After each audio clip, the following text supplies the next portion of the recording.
How do you say, what is your destination in Malay? Nak pergi mana? Nak pergi mana? Nak pergi mana?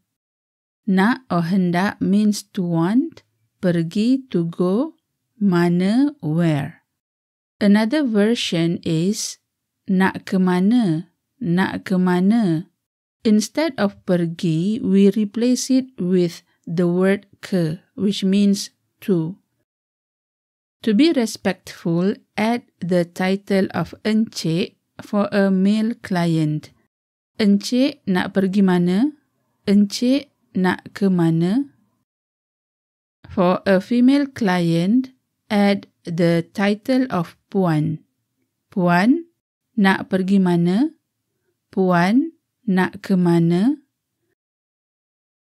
Encik, Mr. or Sir. Puan, Mrs. or Madam. Nak or hendak, to want. Pergi, to go. Ke, to. Mana, where.